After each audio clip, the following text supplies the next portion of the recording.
Hello Wavers, you're welcome to Waywayves Daily, a platform dedicated to helping Africans and the global African diaspora understand how the world works and how to navigate it intelligently. From the streets of South Africa being policed by smartphone cameras to the skies of Africa being closed to diplomats, there is a single chilling trend emerging across the continent: the death of the borderless Africa ideal. Today, we are connecting the dots between digital vigilantism, the global geopolitical chess, and the high cost of choosing sides in a global power struggle. If you're already tired of the noise and you're looking for the why, you are in the right place, because we go beyond headlines to break down the political, economic, and social forces shaping the world today and how they directly impact Africa and Africans everywhere.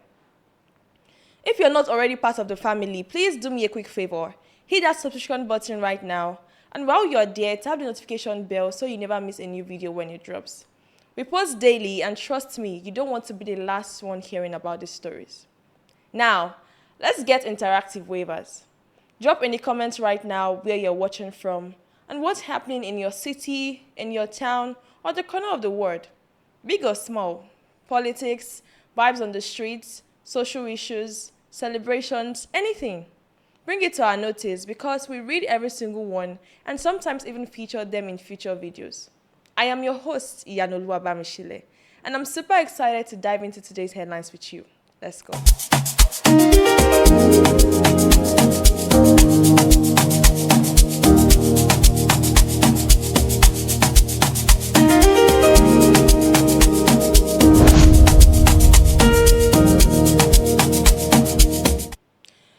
Videos went massively viral in recent days, showing South Africans confronting Ghanaian residents and other African migrants on the streets. In one of the clips after another, the message was blunt and it was repeated: "We don't want you here."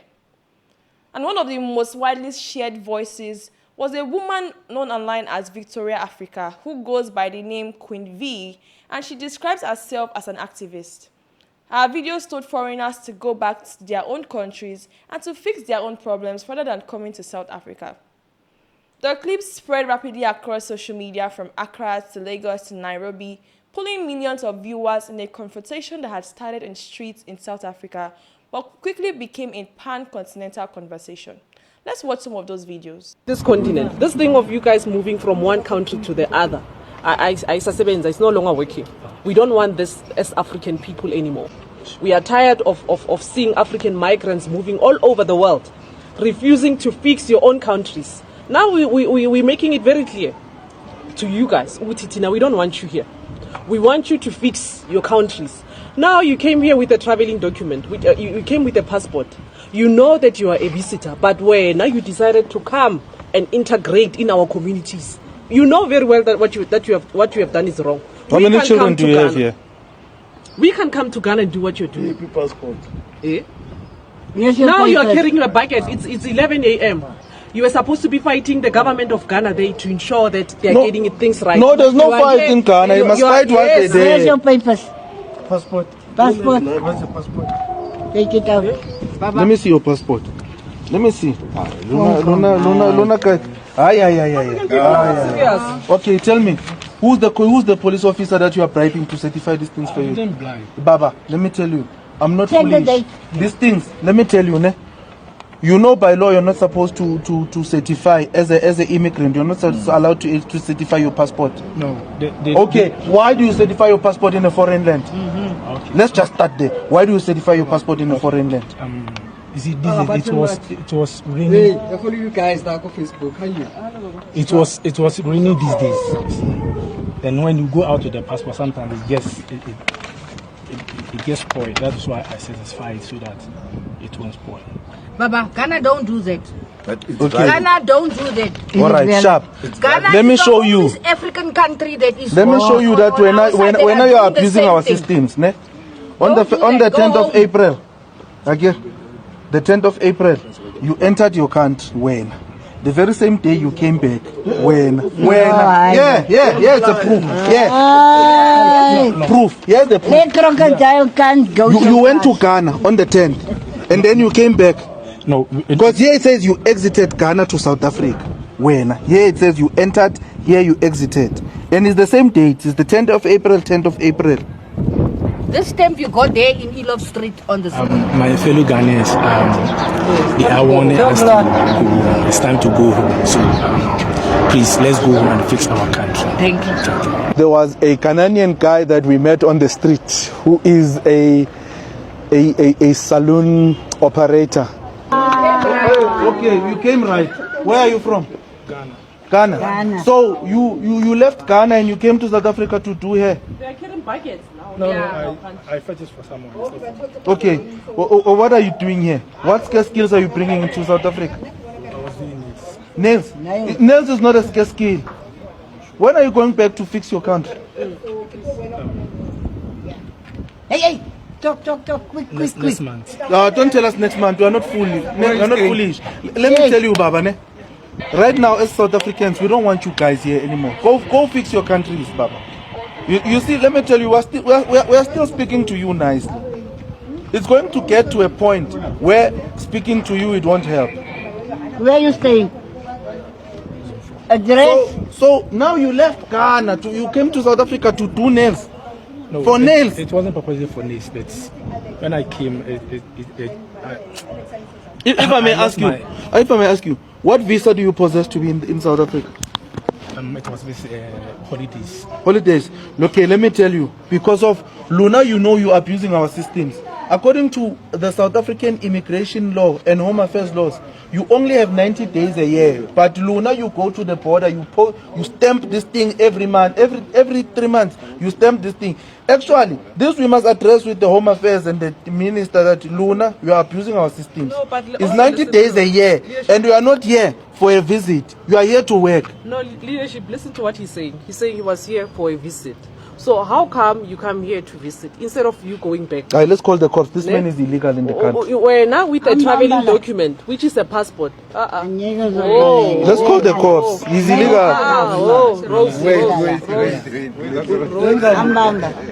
Imala, we want them to understand. And the response from Ghana's government was very swift. Foreign Minister Samuel Okudzeto Abuaka, he reached out directly to his South African counterpart, Ronald Lamola, raising the matter at the diplomatic level and confirming that the consular assistance was being extended to Ghanaian nationals who had been affected. He was very careful in his public statement, firm about Ghana's expectation that its citizens need to be protected but measured in tone, avoiding the kind of escalatory rhetoric that has sometimes made these situations worse. His office has confirmed that there are no deaths, and though the confrontations themselves were real and distressing for those targeted, and investigations were promised on both sides. And here is what Ghanaian political commentator Solomon Owusu has to say on the xenophobic attack in South Africa. By now, the High Commission of South Africa and Ghana must be answering to us. Why South Africans living in Ghana must live in this country?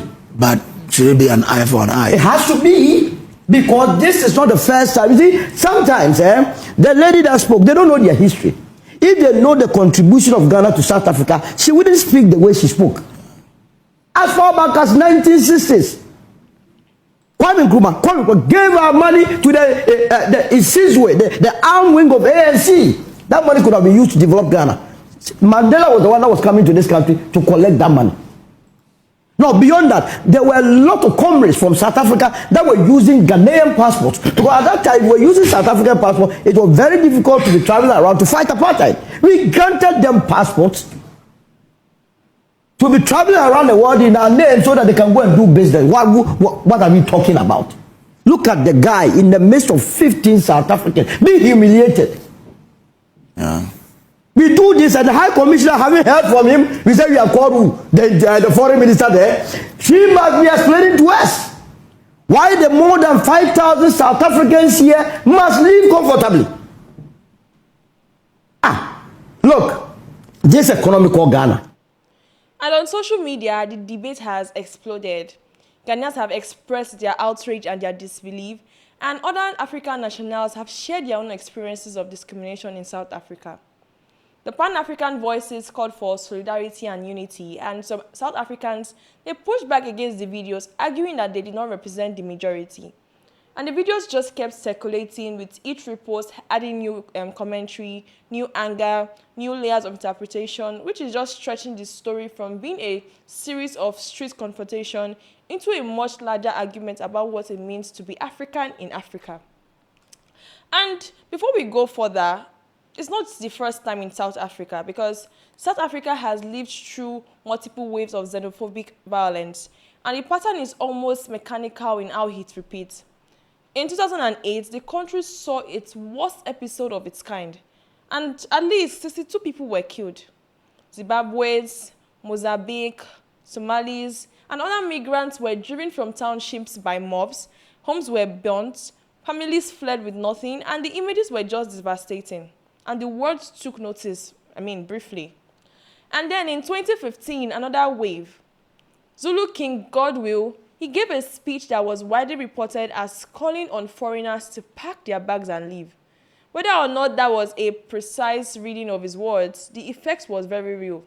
Then violence followed, and Malawians and the Zimbabweans, they bore much of the brunt, and international condemnation, it arrived with statements being issued. Then the news circle, it moved on. And at that time, this was the president's response then. Let's watch it. People of South Africa do not know what happened before they gained their freedom. The whole of this continent stood behind South Africa. The whole of Africa stood behind South Africa to fight against apartheid. I remember all of us growing up as secondary school children, went on marches. We were part of the African Youth Command. We demonstrated, we boycotted classes and all that, all in the fight against apartheid. Indeed, for several of the countries where their citizens have been brutalized in South Africa, these are countries that were called frontline states that harbored the freedom fighters, of South Africa, and gave them safe haven, gave them passports, to be able to avoid the clutches of the apartheid regime. Nigeria, even though not a neighbor of South Africa, was considered a frontline state because of the economic contribution that Nigeria did to the ANC to be able to liberate South Africa from apartheid. And so it is regrettable that the same people who fought. And then in 2019, the violence took on a sharper diplomatic edge when Nigerian-owned businesses were looted in Johannesburg and Pretoria. Nigeria's response was furious and very public, and celebrities called for boycott of South African brands operating in Nigeria. MTN, ShopRite, and others, they felt commercial pressure. Abuja summoned the South African ambassador, the ANC issued apologies, and yet, structurally, nothing changed. South Africa's unemployment problem did not go away, and the economic conditions that produce scapegoating, it remained exactly where it is. And the circle, it resets. So what's happening in 2026 is the latest illustration of that circle. Understanding that matters, that because it tells you that this is not just a spontaneous outburst, it is a recurring tenure of a system that has not been fixed. So you may be wondering what exactly is different this time. The first and most important distinction is the medium. In 2008, images of violence were captured by journalists and news crews who arrived after the fact to document what had already happened. And in 2015 and 2019, camera phones were more common, but social media was not yet the primary arena of political life in the way it is today. In 2026, these confrontations, they were filmed as they happened. And in several cases, they appeared to have been staged specifically to be filmed. The camera was not a witness. The camera was the point. So, what does it mean for a xenophobic confrontation designed to go viral? When the act of filming and posting and accumulating views becomes part of the motivation, maybe even the primary motivation, the nature of the event itself changes. Queen V is not simply a person expressing grief. She is a content creator whose content appears to be ethno-nationalism, and this distinction matters enormously because it means that the incentive structure is different from previous episodes. In this case, virality is the reward, and outrage, including the outrage of the people being targeted, it drives engagement.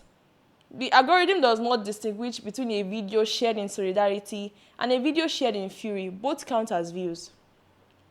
And the second distinction is the speed and quality of the diplomatic responses. When violence broke out in 2008, the African Union was very slow and bilateral responses was fragmented. In 2019, Nigeria went out loud and fast, but arguably overplayed its hand by creating domestic and political theater that felt more satisfying than it was effective.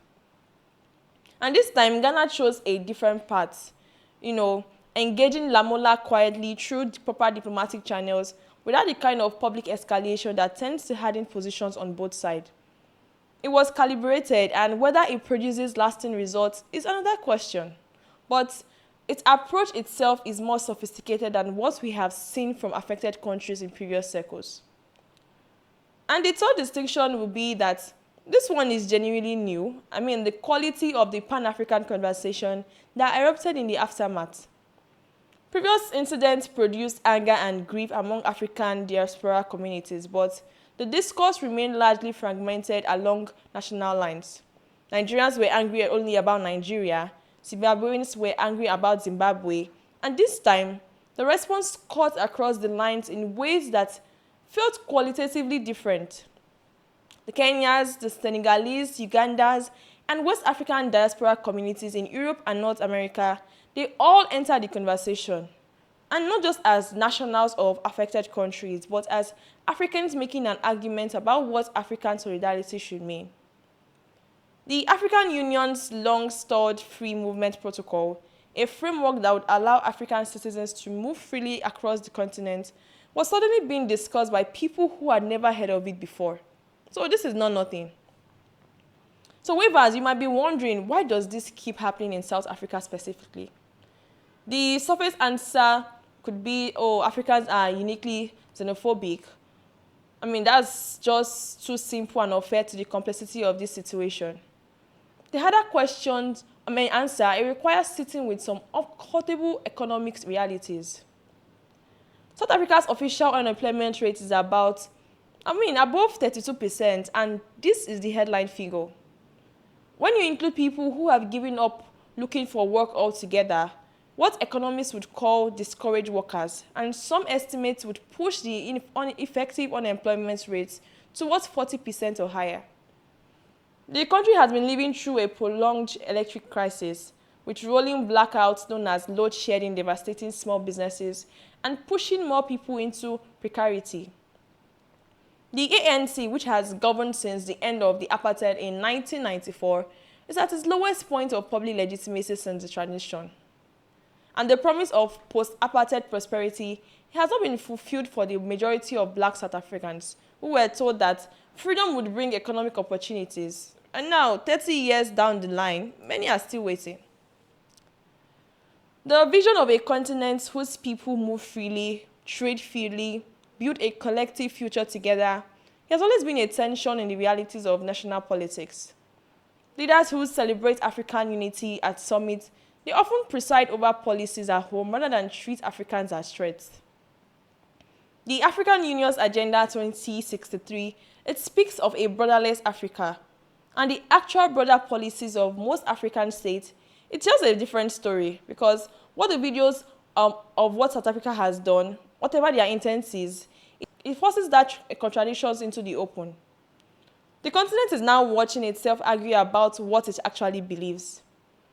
And Ghana's foreign minister has promised investigation, and he has promised that continued consular support would engage. South Africa's Ronald Lamola has acknowledged the engagement, saying no deaths were reported, and the immediate crisis, such as it was, it appears to have been contained at the diplomatic level. But containment is not resolution. The economic situations and conditions in South Africa that produce these cycles, it has not changed. The incentive for content creators to perform nationalist anger for algorithm reward, it has not changed.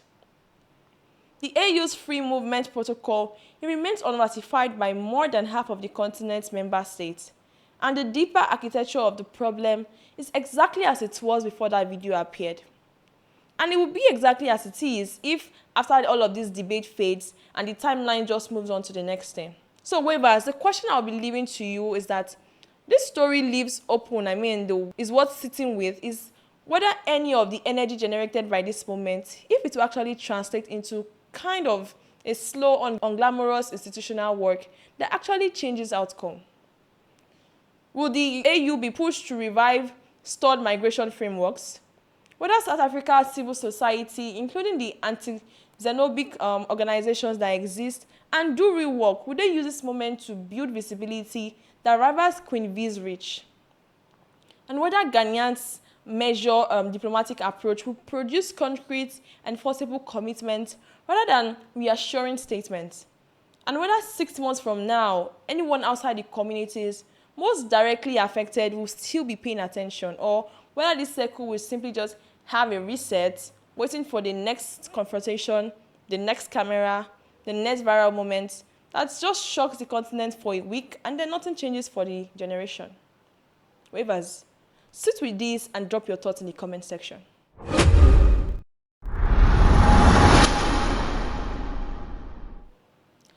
And in our next story, Pope Leo XIV has concluded his African tour, wrapping up a multi-nation visit with a final stop in Equatorial Guinea, which produced some of his most direct and pointed remarks from the entire trip.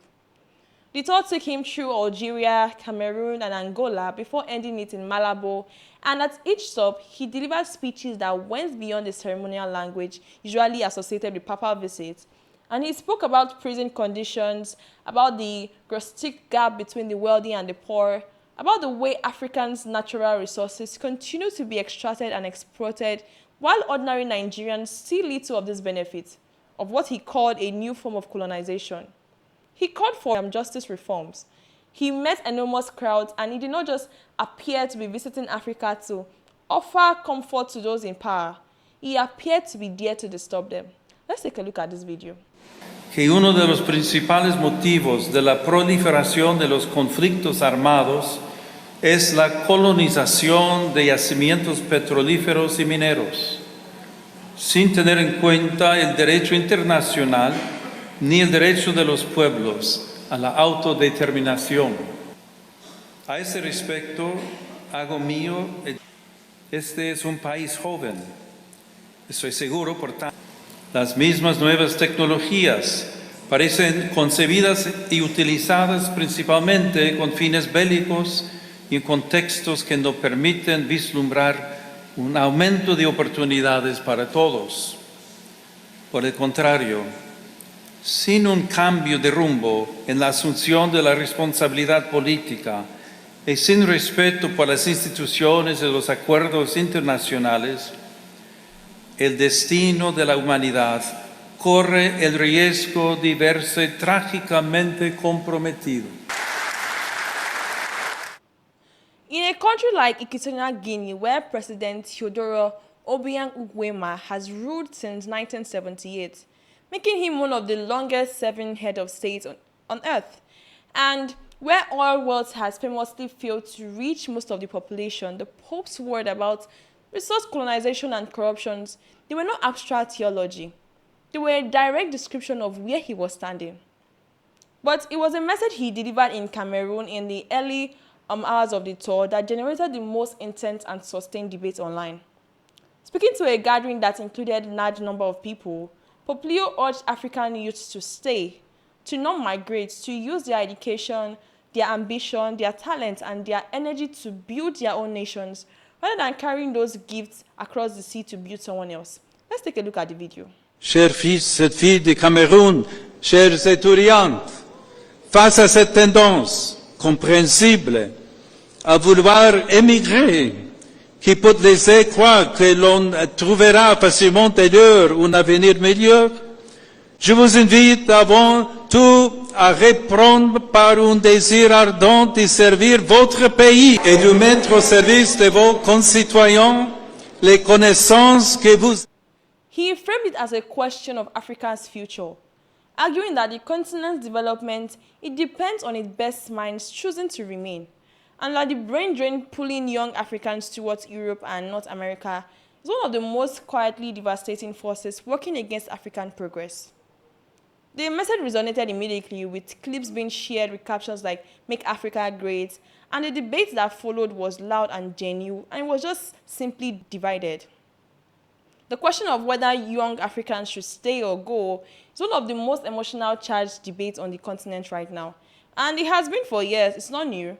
It sits at the intersection of economics, the identity, aspiration, and survival.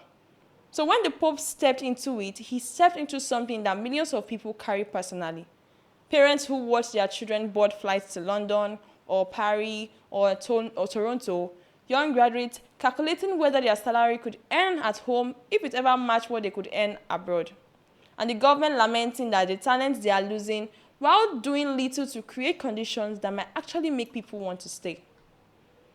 This is the brain drain argument as its most uncomfortable. The standard framing shared by many African leaders, the economists, and now the Pope is that migration depletes the continent of its human capital. Every doctor who leaves for the United Kingdom, every engineer who moves to Canada, every talent graduated who takes a visa to Germany is at a loss that sends the country paid to produce and never got a return back. The framing is very real. It describes something that is genuinely happening and genuinely costly. African countries spend public money educating people who then leave, and the countries they leave for, they receive a subsidy of what they did not pay for, and the numbers on this are significant. But there's another side to this ledger, the stay-at-home argument, which tends to undercount it because the African diaspora actually sends back money home. Remittances from Africans living abroad, they dwarf foreign direct investment in many African economies. African diaspora remittances alone regularly exceed the country's entire oil revenue in recent years.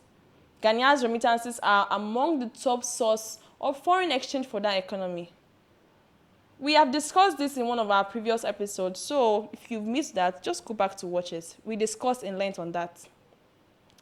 And the person who left and built a career abroad, and the person sent money every home, is not simply at a loss.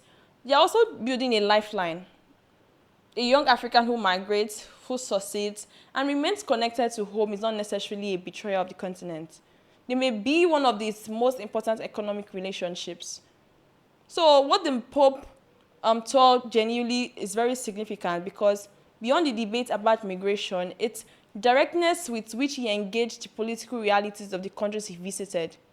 When he criticized resource colonization in Equatorial Guinea, he was naming something that international institutions and foreign governments routinely avoid naming because Equatorial Guinea has oil, and all buys diplomatic silence.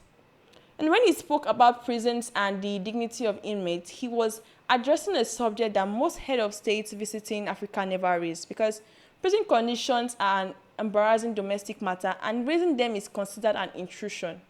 But the Pope raised them anyway. When he spoke about inequality and the uneven distribution of wealth, he was saying plainly what most economic reports about Africa say in footnotes. And there's a criticism of all of this that is very worth taking. The Pope is not African, he's an American. Robert Francis Purves from Chicago, and he's the first Pope born in the United States. He arrived on the continent with enormous institutional prestige, delivered pointed speeches about governance and migration and corruption, and then he flew home. The government he criticized, they are still here. The people he has told to stay will still be making the same calculations tomorrow. So the questions of whether a papal visit, however impassioned and wildly spread, it translates into a durable change in the conditions. Speeches by powerful visitors have a long history in Africa of producing just applause without producing change. This story is over. Pope Leo XIV has returned to Rome, and whatever he leaves behind in Algeria, in Cameroon, in Angola, and Equatorial Guinea is a set of conversations that were already happening. Conversations about youth migration, about resource wealth, about corruption, about the gap between Africans' potential and its present reality, which is now carrying his voice as one of their reference points. So what matters is in 6 months or in 6 years, depending entirely on what Africans themselves do in this moment. The Pope has given a speech. The work as it is has always been. So Waywayves, what do you think generally of the Pope's visits to Africa? We have been covering this story as it went through, so drop your thoughts in the comment section.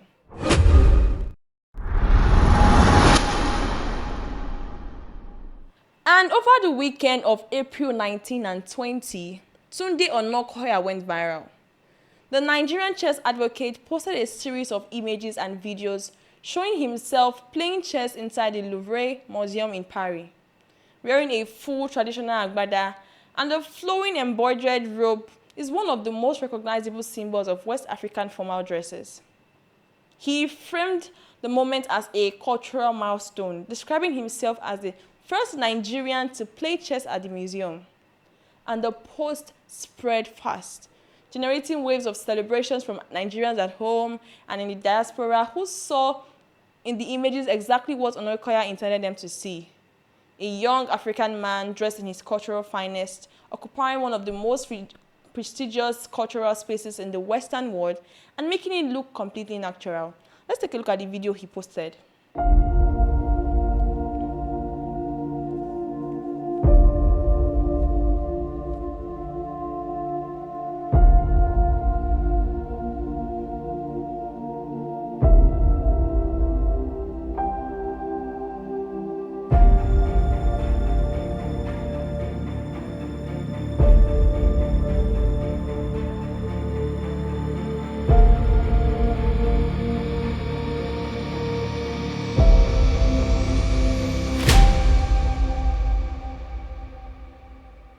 The imagery, as we saw, was deliberate and it was very effective.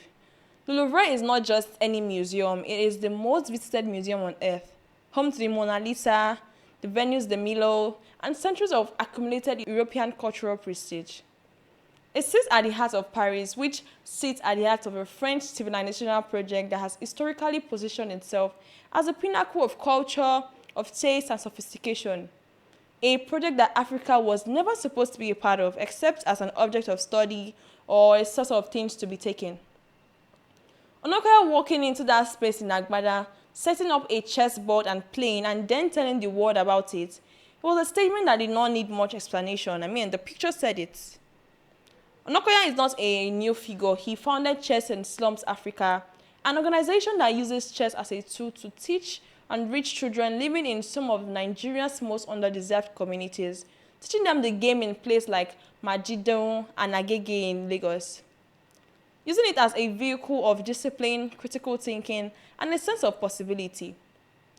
And in 2024, he broke the world record for the longest chess marathon, playing for 60 hours in New York's Times Square to raise money for children's education. That attempt was itself a viral event, drawing global attention and pulling in donations, and he has become, over the past few years, one of the most internationally visible men in the world, not through music or sports, but through chess and the very deliberate way he framed chess as an African empowerment. And before we go further, some history is worth holding because there's a long and complicated tradition of what you might call the performance of Africans' presence in European cultural institutions. For generations, Africans' art sat in the British Museum, the Louvre, the Musée de Croix Branly, not as a product of civilization worthy of respect, but as the ethnographic curiosity, objects extracted from their context and placed behind glasses for Western audience to observe. The debate about reparations of these artifacts has been one of the defining cultural, political arguments of the past decades, with countries like Nigeria, Ghana, and Benin demanding the return of objects taken during colonial periods.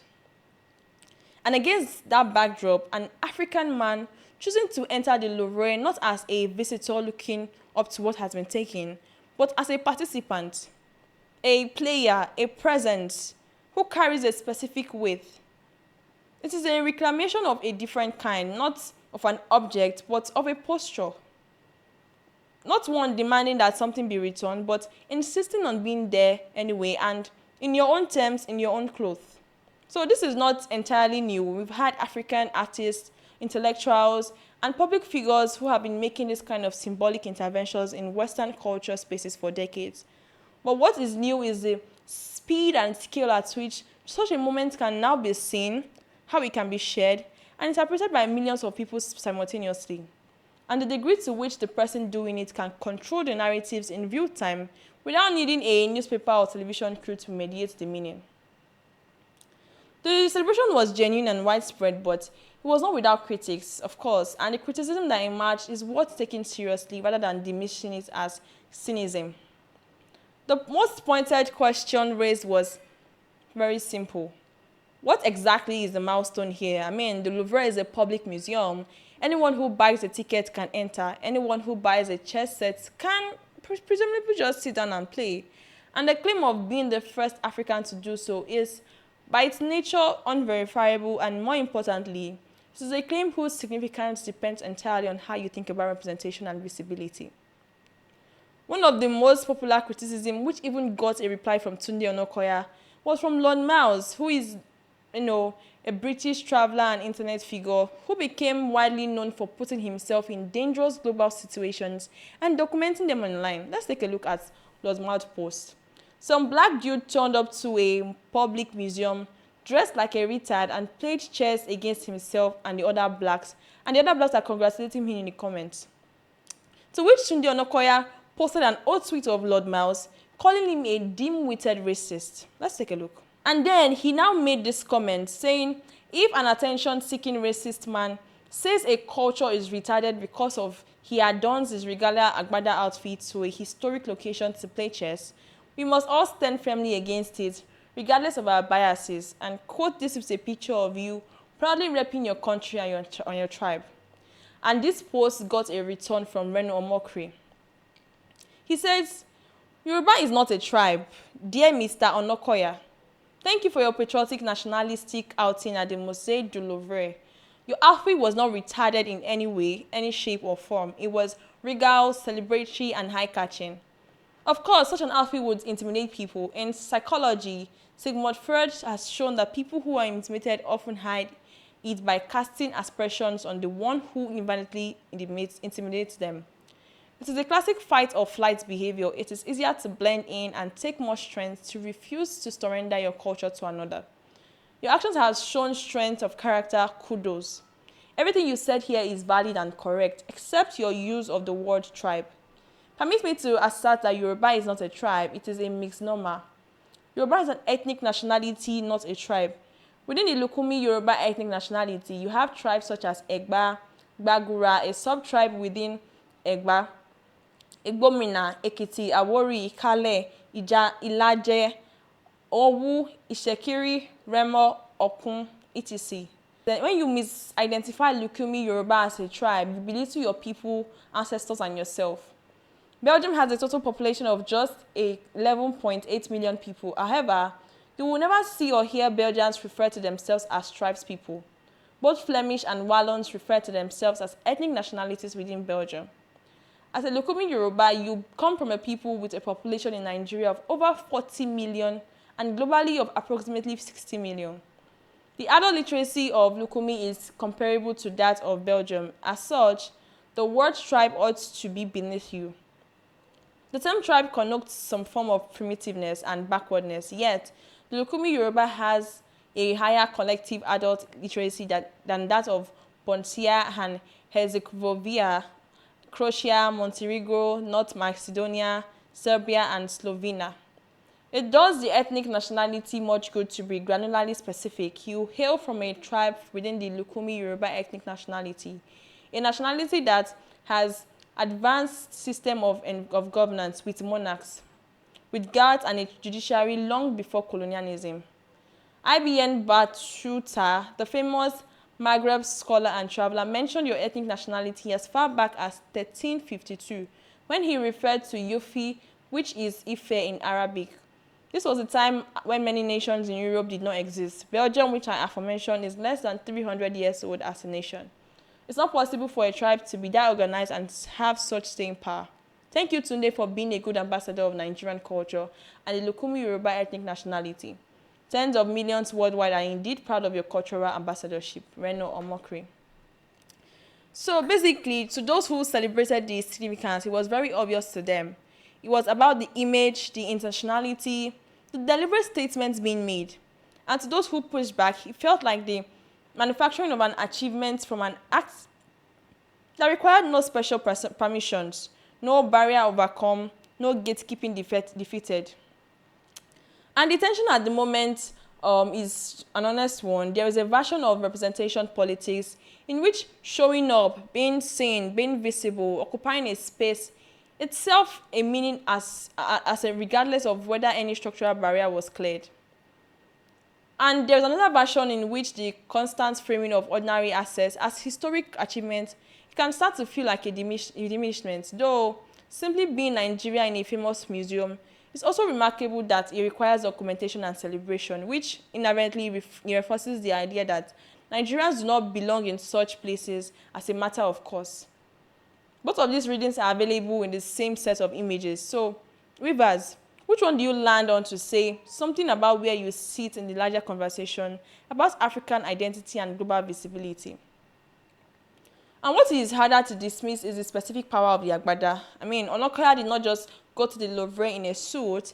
He did not go dressed in a way that would allow him to blend into an European crowd, to be passed, to be unnoticed. He dressed in a way that announces exactly where he was from, and he made the announcement. That's the entire point. In an era where pressure on African abroad to assimilate, to either soften, to tone down, or to translate themselves into a register more legible to Western audience, this remains very real because the choices carries meaning. The agbada at the Louvre is a refusal of a certain kind of invisibility. It's saying, I am here and I am from somewhere specific, and that somewhere is not a liability I'm managing. It is something I'm bringing into this room. Chess itself is also worth pausing on. The game has deep roots across multiple civilizations, the Persian, Indian, and Arab, and its journey through history is one of the most traveled of any intellectual pursuit. It arrived in West Africa through trade routes long before European colonization, and the image of an African man playing chess in an European museum is not therefore an African man playing a European game in a European space. It's something more layered. A game with its own complicated global lineage being played by a man whose life work has been to return it to children in Lagos slums and insists that it belongs to them too. That context is part of what the image carries, even if most people sharing it were not consciously thinking about the history of chess migration across continents. And the deeper questions raised by Onakoya's entire public project, not just this weekend's viral moment, but the arc of everything he has done, is about who gets to define what African excellence looks like and where it is allowed to be expressed. Chess in slum Africa is built on the premise that children in Majidun and Agege are not waiting to be saved by Western charity or moved by Western education. They are already brilliant and they've already have the raw material. What they just need is access and investment. And the Louvre visit, you read in that light, it is a logical extension of the same argument made as a different registrar. The person who built his name teaching chess to children all over the world, he has written off as the most famous museum in the world, not just as a curiosity, but as a player. And whether this moment translates into anything beyond its own virality, as always, is a separate question. Onakoya has shown a consistent ability to turn visibility into action. I mean, the Times Square Marathon raised real money for real children. So if this weekend's post, if it extends his platform, if it opens more doors and attracts resources to chess in slum Africa, or if it just simply convinces one more young Nigerian that their presence in global space is not something that needs to be apologized for, then the images have done something. And if they just remain only images celebrated over a week and then filled away in the archive of African social moments, then the more critical reading will have to be the honest one. The answer to that question is still be written, and we will still keep doing a follow-up on the stories. Weavers, what do you think about this story? Let's know in the comment section.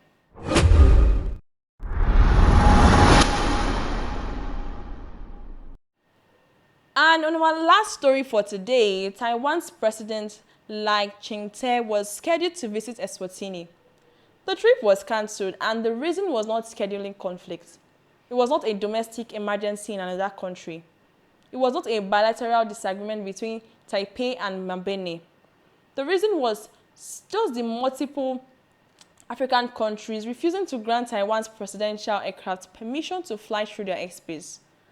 And without a viable flight path to the small landlocked southern African kingdom, there was no visit. The trip could simply not happen, and behind those refusals, there was quiet, undramatic, delivered through the normal bureaucratic channels of aviation democracy, the hand of Beijing was unmistakable. Eswatini is not an ordinary diplomatic destination. It is the last country on the entire African continent that remains formal diplomatic relations with Taiwan. Every other African nation, all 54 of them, they all recognize the People's Republic of China, and Eswatini alone has held out, maintaining its relationship with Taipei through decades of Chinese pressure, through the economic inducements offered to neighboring states, and the steady erosion of Taiwan's global diplomatic network. A presidential visit to Eswatini is therefore not routine state business. It is one of the only remaining gestures through which Taiwan can demonstrate that its last African ally is alive and functioning. China, by ensuring that Taiwan's president could not physically get there, ensured that that gesture could not be made. China did not need to do anything loud to accomplish this. I mean, there was no public declaration was made, no formal threat was made, no economic penalties was announced. Beijing simply made it clear through whatever combinations of quiet conversations or diplomatic signs and understood relations that constitute the daily texture of Chinese influence across the continent, that granting overflight clearance to Taiwan's presidential aircraft was not something that would be viewed as favorable. The government involved, they did the maths. The refuser then refused to come, and the visit died. The point was made without anyone having to raise their voice. And what makes the overflight episode significant is not just what he achieved, but what he revealed about the mechanism. Previous Chinese pressure on Taiwan's remaining allies, he had focused on the ally itself, offering economic packages to governments considering a switch, making it clear that recognition of Beijing would open the full door of Belt and Road investment and China's diplomatic support. That is the strategy aimed at the target. The overflight denial is different in kind. It is not aimed at Eswatini, but at the countries around it. It is a strategy of perimeter control by establishing that even if you cannot force the last ally to switch today, you can make the relationships functioning unworkable by dominating everyone surrounding it. And the question that raises about African sovereignty is the one that the continent's political class has been conspicuously quiet about. The African Union founding principles, including the sovereign equality of member states and the right of each nation to determine its own foreign policy. These are not just decorative words. They emerge from the lived experience of colonialism, from the memory of what it meant to have your external relationship dictated by a foreign power. The irony of African governments now adjusting their aviation and diplomatic decisions in order to encircle a small kingdom's relationship with another government at the direction of a non-African power is not lost on everyone. It's simply not being said openly. Why not? Because the economic dependencies are real and they run deep. China is Africa's largest bilateral trading partner. China financing has built roads, railways, ports, stadiums, the government buildings, and telecommunication infrastructure across dozens of African countries. The debt relationships that accompany these infrastructures are, in many cases, substantial enough that the governments involved are not positioned to pick a diplomatic style with Beijing over a principle, particularly not a principle involving Taiwan, which most of their population have no strong feeling about in any direction either. And the calculus for an African government acts quietly to deny overflight clearance is cold and simple. Refuse a small favor to Taiwan, preserve a large relationships with China, face no domestic political consequences whatsoever, and nobody marches in the streets for Taiwan's president's right to fly over their territory. And China's defenders, and there are many within African political and intellectual class who would say that what Beijing is doing is no different from what any great power does. The United States spent decades pressuring African governments to sever ties with governments Washington disapproved of, to accept conditions or on aid and loans, to align their votes at the United Nations in exchange for access and favors. The West built the architecture of post-colonial dependence in Africa long before China arrived, and it has maintained that architecture in a way has been very deeply damaging to African sovereignty over a far longer period. So to single out China's overflight lobbying as uniquely threatening to Africa's autonomy, while ignoring the structural conditions Western powers created and continue to benefit for, is a selective reading of history that serves particular geopolitical interests rather than African ones.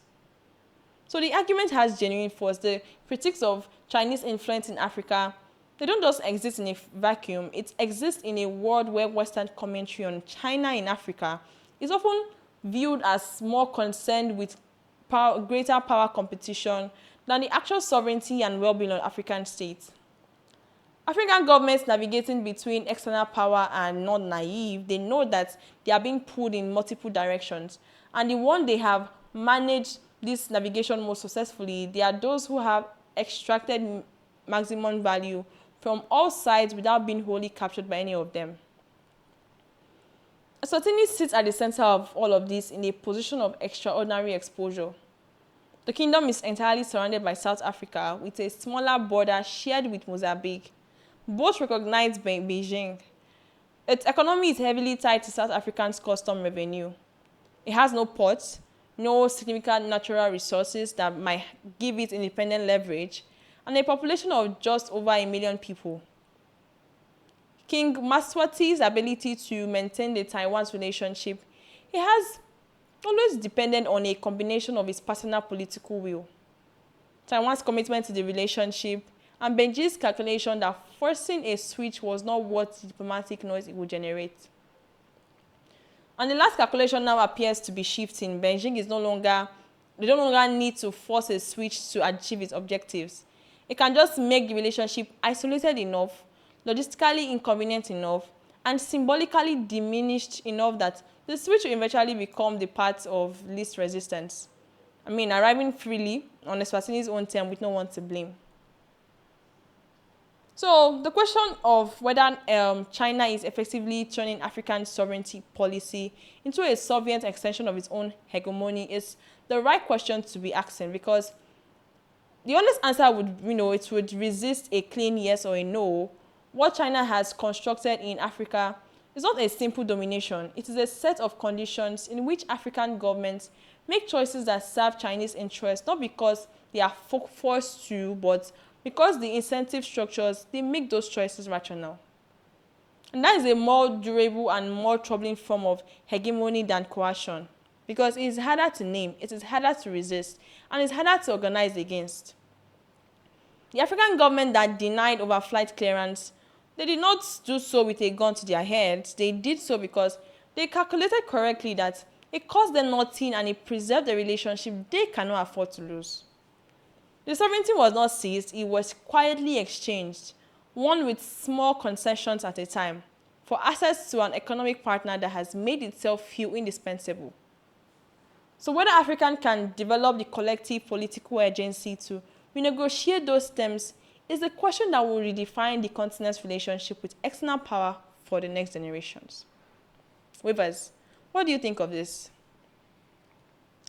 And now this has been a day of intense movement and intense friction. We have traced the lines from the digital borders being drawn by vigilante cameras in South African markets to the physical skies being closed to a presidential flight. We looked at the Pope's final challenge in Malabo and the complex defiance of an agbada at the Louvre. And what connects all of these stories isn't just the headlines, it is the quiet realization that the rules of our shared realities are being rewritten.